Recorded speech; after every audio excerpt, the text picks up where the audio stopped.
लगता है कि भक्ति करना इतना आसान है, चाहे वो किसी भी देवी का हो या देवता का हो। भक्ति करना इतना आसान नहीं है, और देखा जाए तो बहुत आसान भी है। भक्ति में परीक्षाएं भी होती है, बीच बीच में असहनीय परीक्षाएं भी होती है। जिस भी भक्त को देखे होंगे या उनकी जीवनी आपने पढ़ा होगा या सुना होगा, उनके जीवन में कठिन परीक्षाएं रही है। भक्त वो नहीं है कि जो अपने लिए कोई कामना रखता हो, अपने जीवन के लिए या अपने परिवार के लिए अगर कामना रखता है तो वो भक्त नहीं है। भक्त का होता क्या है कि वह जिसके प्रेम में, जिसके भक्ति में डूबा हुआ है, वह केवल उसी को पाना चाहता है, उसके अलावा वो कुछ नहीं चाहता है। आप अपने जीवन में अगर थोड़ी सी भी भक्ति किए हैं या बहुत अधिक भक्ति किए हैं, तो हो सकता है कि आपके जीवन में बहुत बेहतर जीवन आपने जिया हो या बहुत कठिन जीवन जिया हो। तो ये जो जीवन है, ये जीवन आपका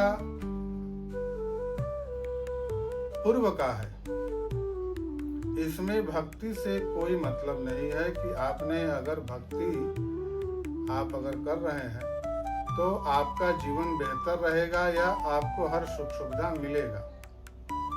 जब भक्ति में आप एक जगह तक पहुंच जाते हैं, अगर भगवान आपको कुछ देना चाहते हैं, तो उस समय जब उनकी इच्छा होती है तो आपके पूर्व का सारा प्रारब्ध काट करके आपको एक अलग जीवन देते हैं।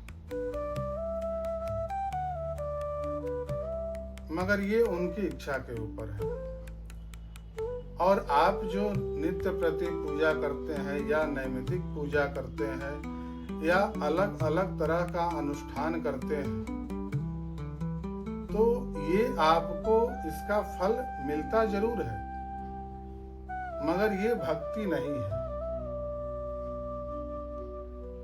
ये भक्ति नहीं है। अगर आप इस तरह का पूजा अगर करते हैं कि जिसमें आप कुछ न कुछ कामना रखते हैं, तो ये भक्ति नहीं है।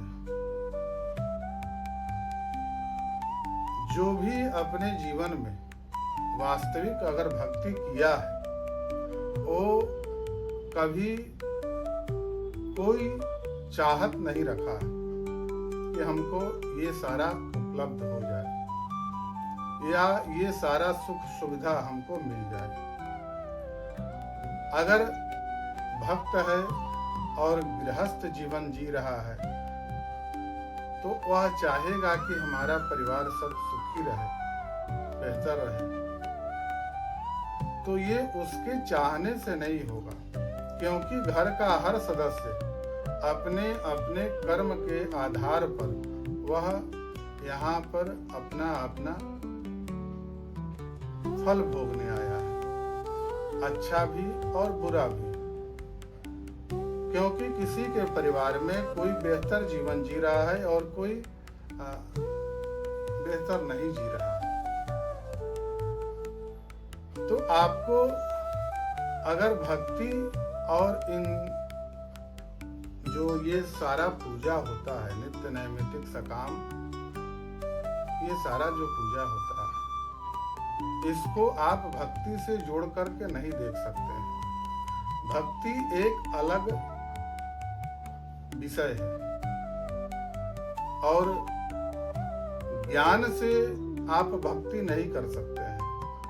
मगर जो भक्ति से ज्ञान प्राप्त होता है वह उस ज्ञान से बहुत अलग और अलौकिक ज्ञान होता है। जो भक्ति से ज्ञान प्राप्त होता है वह एक अलग ज्ञान प्राप्त होता है और उसका आपको सटीक जवाब या आप उसके बारे में ज्यादा आपको समझ में नहीं आ सकता है। मगर जो ज्ञान है, किताबी ज्ञान है, ज्योतिष का हो, तंत्र का हो, इत्यादि जो भी ज्ञान है, ये सारा ज्ञान जो आप पुस्तक में पढ़ करके जो भी ज्ञान आप प्राप्त करते हैं, इससे आपको भक्ति नहीं हो सकता है। मगर भक्ति से जो ज्ञान प्राप्त होता है उससे आप सब कुछ कर सकते हैं। भक्त कभी भी, जो वास्तविक भक्त होता है भगवान का, वो कभी भी किसी का बुरा नहीं चाहेगा और वह अपने जीवन में किसी के भी प्रति उसका दया भाव रहेगा। तो आज के समय में जो हम देखते हैं कि भक्ति मार्ग, ये मार्ग, मगर उसमें वास्तविक भक्त कितने होते हैं?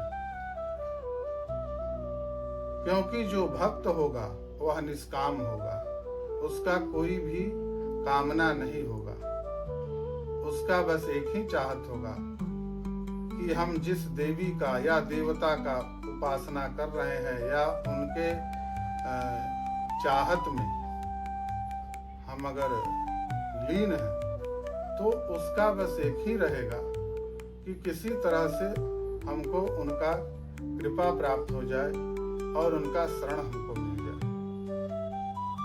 भक्त का एक ही भाव रहता है और भक्त हर व्यक्ति को, चाहे वो कोई भी हो, उसके लिए अगर बुरा भी चाहता है कोई, तो उसके लिए भी वह जो भक्त होता है वह उसके लिए भी अच्छा सोचता है और अच्छा चाहता है। तो भक्त का परिभाषा ये होता है। भक्त के जीवन में अनेक परीक्षाएं होती है। भक्त को दुदकारा भी जाता है, कभी भक्त को प्यार भी मिलता है। तो भक्ति का जो जीवन है, इसमें उसका जो जीवन है, इसमें उसको बहुत ज्यादा अगर उससे स्नेह प्रेम लोग करने लगेंगे